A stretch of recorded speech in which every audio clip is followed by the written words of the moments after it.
Hello students, welcome back to our Empower class channel and today we will start the second part of the biology um, that is transportation in animals. This is the second part of process, life process. Okay, so let me start. So basically transportation in animals means इसमें हम लोग क्या करते हैं जो भी food हम लोग ने इंटेक कर लिया ठीक है अब उसमें जो न्यूट्रिशन हमने क्या कर लिया उसमें से टेक आउट मतलब ले लिया अब वो क्या करते हैं हम लोग उसे ब्लड में मिक्स करके हमारे बॉडी के अंदर ब्लड में उसे मिक्स किया जाता है और फिर उसको पूरे बॉडी पार्ट में यानी हेड से लेके लेग तक यानी पूरे बॉडी पार्ट में उसको क्या किया जाता है ट्रांसफर किया जाता है ठीक है। तो यहाँ पे एक सर्कुलेटरी सिस्टम होता है जिसके अंदर हार्ट होता है, आर्टरीज होता है, वेन्स होता है, ब्लड कैपिलरीज हो गया और जो ब्लड होता है वो बहुत इंपॉर्टेंट रोल प्ले करता है और न्यूट्रिशन को ब्रेन टू लेग ले जाने में। ओके, नेक्स्ट अगर हार्ट की बात करें तो हार्ट क्या एक टाइप का मस्कुलर ऑर्गन है जो कि कार्डियक मसल से बना हुआ है और बहुत स्मॉल है मतलब कि ऐसा मान सकते हो कि वो एक एडल्ट एडल्ट की जो फिस्ट साइज होती है ना इसके अंदर आ सकता है पूरा एक हार्ट, ठीक है ना। और हार्ट हमारा क्या एक पंपिंग ऑर्गन है जो कि पंप करता है ब्लड को। और जो ह्यूमन हार्ट होता है उसके अंदर 4 चैम्बर्स होते हैं, ठीक है। और 2 होते हैं वेंट्रिकल और 2 होते हैं एट्रियम, ठीक है ना। Right atrium, left atrium, right ventricle, left ventricle. अब आता है सिस्टोल। सिस्टोल मतलब कि जो कॉन्ट्रैक्शन ऑफ कार्डियक मतलब जो कार्डियक मसल ऐसे कॉन्ट्रैक्ट हो जाता है, ठीक है, ऐसे दबता है तो उसको क्या बोलते हैं हम लोग, सिस्टोल बोलते हैं। और डायस्टोल में जब वो ऐसे रिलैक्स होता है, ठीक है, उसे रिलैक्सेशन बोलते हैं यानी डायस्टोल। सेकंड क्या आता है, आर्टरीज। आर्टरीज हमारा बेसिकली क्या होता है, थिक वॉल्ड ब्लड वेसल्स है जो कि ऑक्सीजनेटेड ब्लड कैरी करती है हार्ट से डिफरेंट डिफरेंट ऑर्गन्स पहुंचाती है, ठीक है ना। आर्टरीज क्या करता है, वो ऑक्सीजनेटेड ब्लड का मतलब हो गया वो ब्लड जिसमें ऑक्सीजन है, मतलब वो ब्लड वेसल जो कि ऑक्सीजन कंटेन करता है, ठीक है ना। तो आर्टरीज क्या करती है हमारी, ऑक्सीजन कंटेन करती है। और फिर एक आता है पल्मोनरी आर्टरीज। पल्मोनरी आर्टरीज जो होता है वो डीऑक्सीजनेटेड ब्लड कैरी करता है अलग अलग और क्या कह सकते हैं हम लोग बॉडी पार्ट से हार्ट के पास लेके आता है। अब वेन देखो, आर्टरीज और पल्मोनरी आर्टरीज, तो आर्टरीज क्या होता है जो कि ऑक्सीजनेटेड ब्लड कैरी करता है, ठीक है। और पल्मोनरी आर्टरी क्या होता है जो कि डीऑक्सीजनेटेड ब्लड कैरी करता है। हम्म। और वेन्स में उल्टा होता है, जो वेन्स होता है वो डीऑक्सीजनेटेड ब्लड कैरी करता है डिफरेंट डिफरेंट ऑर्गन्स से हार्ट के पास। और जो पल्मोनरी वेन्स होता है वो हमारा क्या करता है, ऑक्सीजनेटेड ब्लड कैरी करता है, ठीक है। और वेवल्स जो होते हैं वेलवेस, वो हमारे वेन्स में प्रेजेंट होते हैं जो कि बैक फ्लो करते हैं, मतलब ब्लड के फ्लो से बैक फ्लो ना हो जाए ब्लड उससे प्रिवेंट करवाते हैं, ठीक है ना। फिर आता है हमारा कैपिलरीज। कैपिलरी जो ब्लड वेसल होता है जो कि सिंगल सेल्ड वॉल होता है। क्या होता है, ब्लड ब्लड जो होता है वो कनेक्टिव टिश्यू है जो कि वेरियस सब्सटेंस को पूरे बॉडी में ट्रांसफर करने का काम करता है। और ब्लड में क्या क्या होता है, प्लाज्मा होता है, ब्लड सेल होता है और प्लेटलेट्स होता है। ब्लड प्लाज्मा क्या होता है, एक पेल कलर लिक्विड होता है जो कि बेसिकली वाटर से कंपोस्ट होता है, ठीक है, जिसे और ये जो प्लाज्मा होता है वो ब्लड में मिक्स्ड रहता है। सेकंड आता है blood cell. Blood cell 2 type की होती है, एक होता है आरबीसी यानी रेड ब्लड सेल और दूसरा होता है डब्ल्यूबीसी यानी व्हाइट ब्लड सेल। आरबीसी जो होता है वो रेड कलर का होता है, ठीक है, क्योंकि उसके अंदर हीमोग्लोबिन प्रेजेंट होता है, वो एक रेड कलर का पिगमेंट होता है। और हीमोग्लोबिन जो होता है वो रैपिडली किससे कंबाइन हो जाता है, ऑक्सीजन से और कार्बन डाइऑक्साइड। और वो क्या करता है, the transport of oxygen happens through haemoglobin यानी हीमोग्लोबिन के ही थ्रू ऑक्सीजन का ट्रांसफर होता है। ओके, नेक्स्ट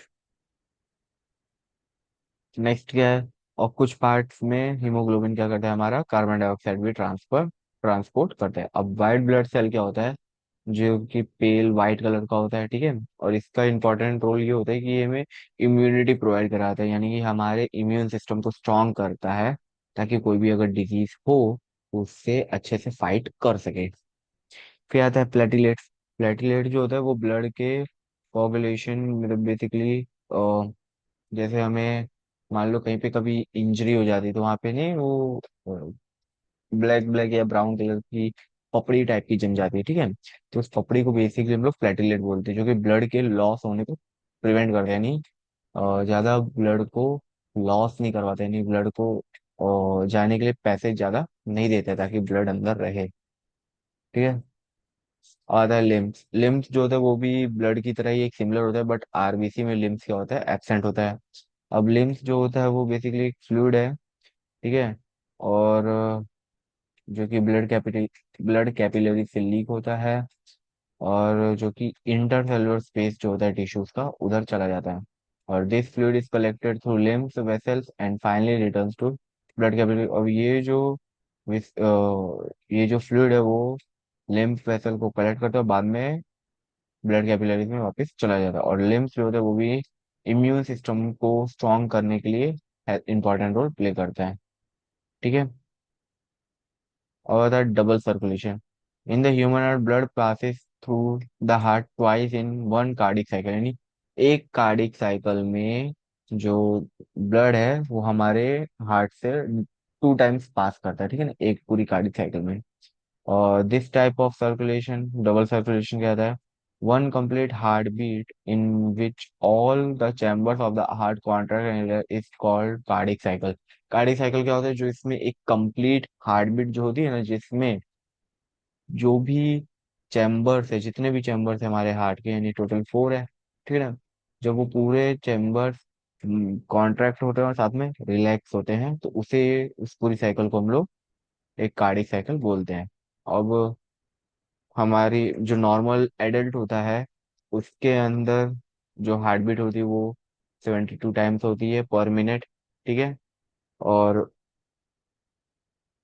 एक कार्डियक साइकिल में जो हार्ट है वो 70 ml जितना ब्लड पंप करता है, और पूरे 1 मिनट में 4900 ml जितना ब्लड क्या करता है, वो पंप करता है। और double circulation ensures complete segregation of the oxygenated and deoxygenated blood which is necessary for life। तो डबल सर्कुलेशन में ऑक्सीजनेटेड और डीऑक्सीजनेटेड ब्लड दोनों आता है। ऑक्सीजनेटेड लेके आता है वो भी हमारे कहाँ से, हार्ट से, और सॉरी लंग से हार्ट लाता है, फिर वो पूरे बॉडी पार्ट्स में ट्रांसफर करता है। और जो डीऑक्सीजनेटेड वो बॉडी ऑर्गन से हार्ट में आता है, और हार्ट के बाद वो हमारे लंग्स में जाता है, जिससे कि कार्बन डाइऑक्साइड बाहर रिलीज होता है। और ये प्रोसेस इतनी रैपिड होती है कि हमें पता भी नहीं चलता। तो ये देखो, ये सर्कुलेशन हो रहा है यहाँ पे पूरा। पहले सिस्टमेटिक वेन है, ठीक है ना। फिर उसके बाद कहाँ गया है, सिमनस वेनस। बेसिकली यहाँ से सिस्टमेटिक वेन से हमारा कहाँ चला गया, राइट एंट्रिकल। राइट एंट्रिकल से कहाँ चला गया, राइट वेंट्रिकल। ये ऑरिकल नाम दिया है, एंट्रिकल, एंट्रिकल बोल रहा हूँ। हाँ, एट्रियम, एट्रियम, एट्रियम नाम लेना, ओके। एंट्रिकल नहीं, एट्रियम। तो राइट एट्रियम जाता है, फिर राइट एट्रियम से राइट वेंट्रिकल जाता है, फिर उसके बाद पल्मोनरी आर्टरी में जाता है, जो कि डीऑक्सीजनेटेड ब्लड कैरी करती है। फिर इसके बाद लंग, फिर इसमें पल्मोनरी वेन, जो कि ऑक्सीजनेटेड ब्लड, यानी याद रखना, जो लेफ्ट साइड वाला होता है ना वो हमारा ऑक्सीजनेटेड ब्लड के लिए होता है, और जो राइट साइड होता है, राइट साइड वाले चैम्बर होते हैं वो डीऑक्सीजनेटेड। फिर पल्मोनरी वेन्स के बाद हमारा आता है लेफ्ट एट्रियम, फिर लेफ्ट वेंट्रिकल, फिर उसके बाद सिंपली सिस्टमेटिक सर्कुलेशन होता रहता है। अब ट्रांसपोर्टेशन प्लांट, तो ट्रांसपोर्टेशन प्लांट दो टाइप के ट्रांसपोर्टेशन, मतलब दो जन बेसिकली करते हैं ट्रांसपोर्टेशन। एक होता है जाइलम और एक होता है फ्लोएम। जाइलम जो होता है बेसिकली वाटर और मिनरल्स को क्या करता है, ट्रांसपोर्ट करता है, ठीक है। और जाइलम में जाइलम वेसल्स होता है, जाइलम पैरेन्काइमा होता है, जाइलम फाइबर होता है, ट्रैकेआर्ट्स होते हैं, ठीक है ना। और ये सारे भी फ्लोएम भी जो होता है वो हमारा सीव ट्यूब्स हो गया, कैंपेनियन सेल्स हो गया, फ्लोएम पैरेन्काइमा और बास्ट फाइबर्स, ये सब आप लोग क्लास 9th में ऑलरेडी पढ़ के आ गए हैं, ठीक है ना। फिर एक एसेंट सैप होता है। एसेंट सैप मतलब बेसिकली अब ये मान लो the upward movement of water and mineral from root to different part of different plant parts is called ascent sap। ascent sap क्या होता है कि वाटर और मिनरल का मूवमेंट रूट से डिफरेंट पार्ट तक ले जाना, ठीक है। और इसमें काफी सारे स्टेप्स आते हैं, जिसमें रूट प्रेशर हो गया। ठीक है। The cell walls of root hair are very thin. Water from soil enters the root hairs because of osmosis, or root pressure is responsible for the movement of the water up to the base of the stem. ठीक है। तो यहाँ पे क्या हो रहा है basically, जो हमारा सेल वॉल है रूट हेयर्स को क्या होता है, बहुत ही थिन होता है, जिससे वाटर जो होता है सॉइल से वो एंटर करता है हमारे रूट हेयर्स में, वो भी ऑस्मोसिस प्रोसेस की वजह से। और फिर उसके बाद रूट प्रेशर जो है वो रिस्पॉन्सिबल होता है वाटर के अपवर्ड मूवमेंट के लिए। क्या होता है capillary action, a very fine tube is called capillary.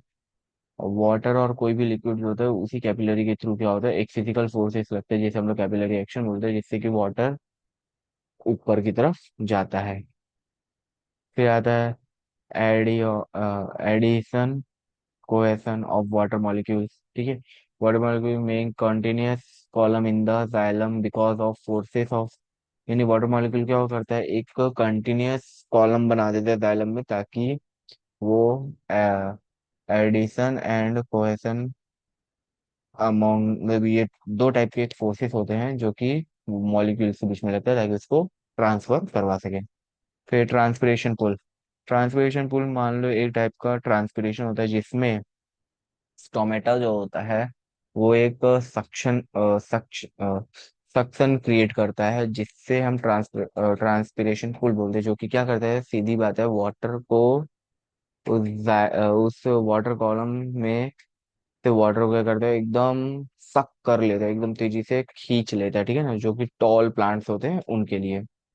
फिर ट्रांसपोर्ट ऑफ फूड, जो कि हमारा बताया मैंने, फ्लोएम करता है हमारा। ठीक है ना।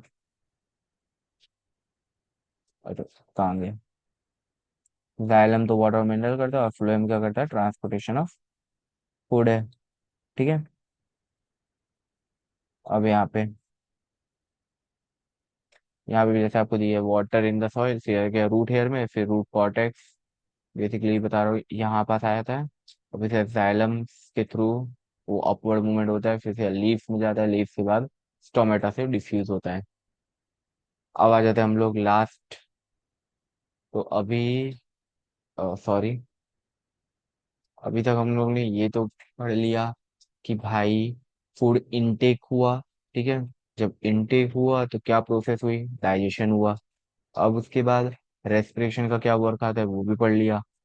फिर इसके बाद ट्रांसपोर्टेशन का क्या काम होता है वो भी पढ़ लिया। अब लास्ट हमारा क्या है, एक्सक्रीशन। एक्सक्रीशन बेसिकली क्या होता है कि जिसमें एक मेटाबॉलिक एक्टिविटी होती है, जिससे हम जो भी वेस्ट है ना उसको बॉडी से रिमूव करते हैं। क्या करते हैं, बॉडी से रिमूव किया जाता है। ओके। जैसे कि ह्यूमन एक्सक्रीटरी सिस्टम में एक पेयर ऑफ किडनी होता है, एक ट्यूब होता है जिसे हम लोग यूरेट्रा बोलते हैं, जो कि हर एक दोनों किडनी में से निकलता है। सेकंड, एक यूरिनरी ब्लैडर होता है जिसके अंदर यूरिन स्टोर होता है, यूरिन। जैसे गांव मूत्र जो होता है वही हमारे में कहलाता है, उसी को हम लोग बेसिकली यूरिन बोलते हैं। अब जो कि यूरेथ्रा के थ्रू क्या हो जाता है, बाहर निकलता है। अब किडनी जो होता है वो बीन टाइप का एक शेप होता है। ठीक है ना, जो कि वर्टेबल कॉलम के पास प्रेजेंट होता है, यानी एब्डोमिनल कैविटी में। एब्डोमिनल मतलब बेसिकली जो लोग बोलते हैं ना कि भैया हमारे एब्स हैं, तो एब्स नहीं होते, बेसिकली एब्डोमेन्स होते हैं। ठीक है ना, एक लोअर एब्डोमेन होता है और अपर एब्डोमेन होते हैं। ठीक है। तो एब्डोमिनल कैविटीज में वो प्रेजेंट होता है। फिर क्या होता है, the kidney is compose of many filtering units. जो किडनी है उसके अंदर बहुत छोटे छोटे फिल्टरिंग यूनिट्स है, जिनका नाम क्या है, नेफ्रॉन। क्या नाम है, नेफ्रॉन। और नेफ्रॉन जो होता है ये कह सकते हैं फंक्शनल यूनिट है किडनी का। अब नेफ्रॉन क्या काम करता है, नेफ्रॉन के एकदम अंदर एक टैंगलेंट मास ट्यूब होता है, फिल्टरिंग पार्ट होता है, जिसको हम लोग नाम बोलते हैं ग्लोमेरुलस। ठीक है। अब जो ग्लोमेरुलस होता है वो एक नेटवर्क ऑफ ब्लड कैपिलरीज है, मतलब वहाँ पे काफी सारी ब्लड कैपिलरीज हैं, और to which renal artery is attach, जिससे रेनल आर्टरी क्या अटैच्ड है। और जो the artery which takes blood to blood glomerulus is called afferent arteriole, यानी कि जो आर्टरी ब्लड कैपिलरी ब्लड को ग्लोमेरुलस में पहुंचाती है, जो आर्टरी ब्लड को ग्लोमेरुलस में पहुंचाती है उस आर्टरी को हम लोग क्या नाम दिए हैं, afferent arteriole. And the one receiving blood from glomerulus is called efferent आर्टरियोल।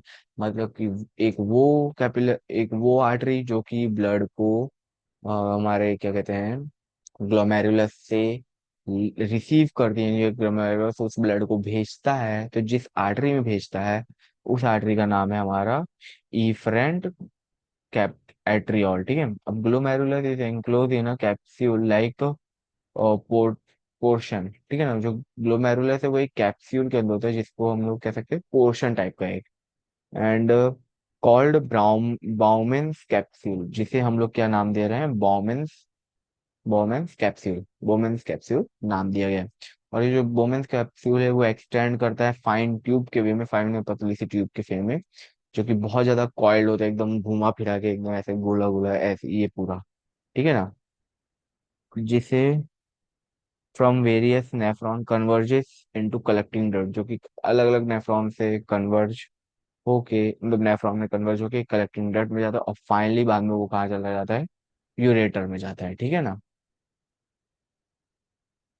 अब फिल्ट्रेशन इन ग्लोमेरुलस, ग्लोमेरुलस में क्या फिल्ट्रेशन है वो, इसमें बेसिकली जो नेफ्रॉन होता है ना वो हमारा जो ब्लड है ना, ब्लड में भी जो क्या कह सकते हो, जो भी इम्पोर्टेंट न्यूट्रिशन होता है ना उसको भी सिक्रिएट करता है, बाद में वो वेस्टेज को आगे भेजता है। ठीक है ना, यानी और भी ज्यादा सिक्रेशन होता है।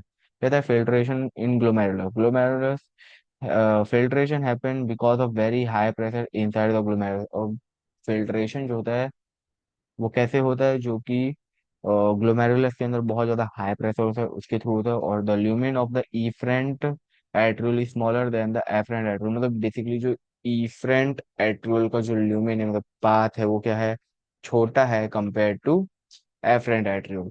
और due to this the blood entering the glomerulus experience very high pressure, जिसकी वजह से जो ब्लड हमारा ग्लोमेरुलस में आता है उसे बहुत ज्यादा हाई प्रेशर वो क्या कहते हैं, एक्सपीरियंस करता है।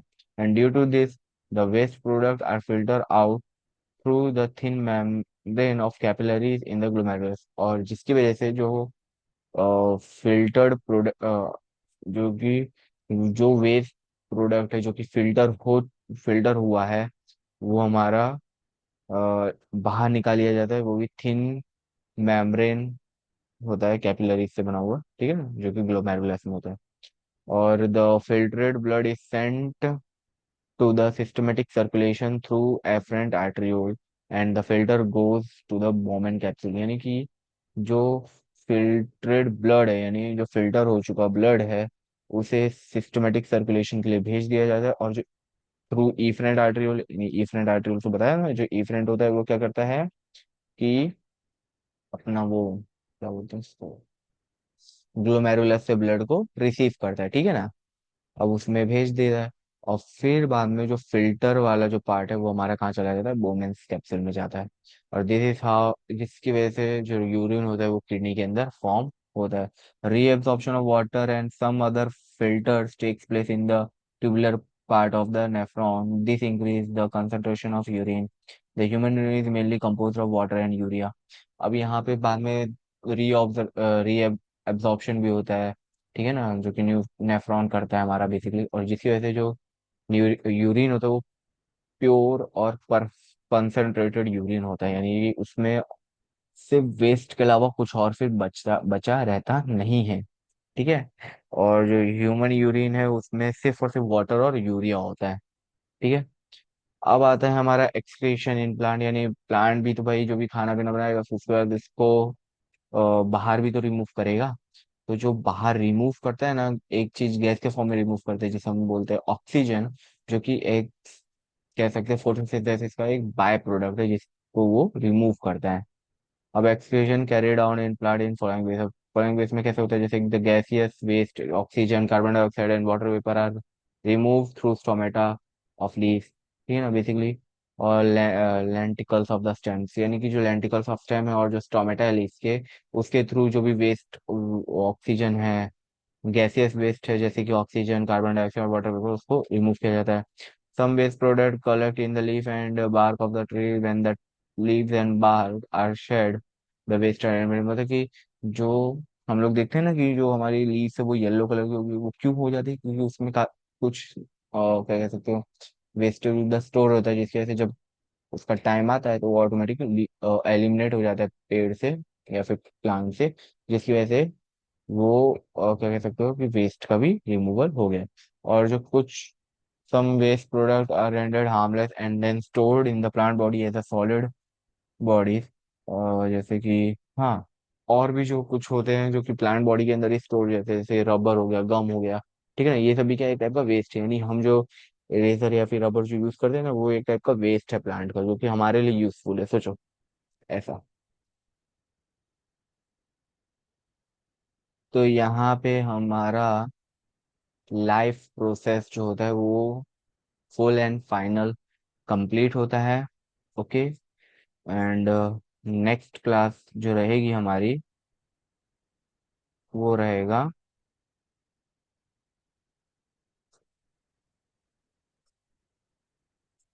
कहाँ गया, बहुत दूर है यार ये तो। हाँ, याद रखना पेज नंबर 51 है, ठीक है ना, 200 में से। तो कंट्रोल एंड कोऑर्डिनेशन रहेगा, जिसमें हम लोग बेसिकली हमारे बॉडी कैसे कंट्रोल होता है, कैसे कोऑर्डिनेट करता है पूरे बॉडी फंक्शन, उसके बारे में हम लोग पढ़ेंगे, मतलब basically nervous system, nerve cells, इन सब के बारे में। ठीक है। तो नेक्स्ट चैप्टर पढ़ने से पहले थोड़ा सा घर पे आप लोग रीड करे रहना, ताकि जल्दी जल्दी हो जाए। तो इसको भी अगर हो सकेगा तो एक लेक्चर में खत्म करेंगे, नहीं तो हाफ टॉपिक करके उसके बाद पार्ट 2 में अपलोड कर दूंगा। ओके। हाँ, ये थोड़ा सा बड़ा है तो इसको भी लगता है पार्ट 2 में ही अपने को करना पड़ेगा। ओके। और फिर जब अपना ये कंप्लीट हो जाएगा, कंट्रोल एंड कोऑर्डिनेशन, फिर उसके मतलब देखो बायो के जो भी लेक्चर्स है हमारे, वो मैं बेसिकली पार्ट 1 और पार्ट 2 के फॉर्म में ही अपलोड कर पाऊंगा, क्योंकि सॉरी, रियली सॉरी। ठीक है। क्योंकि ये चैप्टर्स भी थोड़े बड़े बड़े हैं, तो एक लेक्चर में नहीं हो पाएंगे। अभी लेक्चर अगर बेसिकली बच्चों का माइंडसेट होता है कि भाई हम कंटिन्यू 1 आवर तो नहीं पढ़ सकते, बट हाँ 45 मिनट्स या 50 मिनट्स, लगभग इतने मिनट्स का अगर लेक्चर हो ना तो ज़्यादा अच्छा रहता है बच्चों का। हम क्या कह सकते हैं, 45 मिनट्स एक ऐसा टाइम है जहाँ पे बच्चों का एकदम फुल कंसंट्रेशन होता है उस पढ़ाई में। ठीक है ना। और बैकग्राउंड वॉइस के लिए आई एम रियली सॉरी। ठीक है। तो मतलब 45 मिनट्स या 40 मिनट्स एक ऐसा टाइम इंटरवल होता है जिसमें बच्चों का एकदम क्या कह सकते हो फुल कंसंट्रेशन से बच्चे पढ़ाई करते हैं। तो that's all for today. Sir ने तो फालतू ज्ञान दे भी दिया, मांगा भी नहीं हमने। चलो कोई नहीं, थोड़ा थोड़ा ज्ञान चलता रहता है। तो जैसे हम कंट्रोल एंड कोऑर्डिनेशन करेंगे, फिर इसके करेंगे हाउ डू ऑर्गेनिज्म रिप्रोड्यूस, और उसके बाद हमारा वो वाला है हेरिडिटी एंड एवोल्यूशन, और इसके बाद एक और चैप्टर है शायद तक, वो तो मैं देख लूंगा कौन सा है। ठीक है। तो तब तक के लिए बाय बाय, जय हिंद, टेक केयर। एंड जितना हो सके उतना ज़्यादा वीडियो को शेयर करना जल्दी से जल्दी, ताकि बाकी बच्चे भी अपना ये जो भी कोर्स है जल्दी जल्दी कंप्लीट कर सकें बोर्ड आने से पहले। और okay, that's all for today. Thank you then.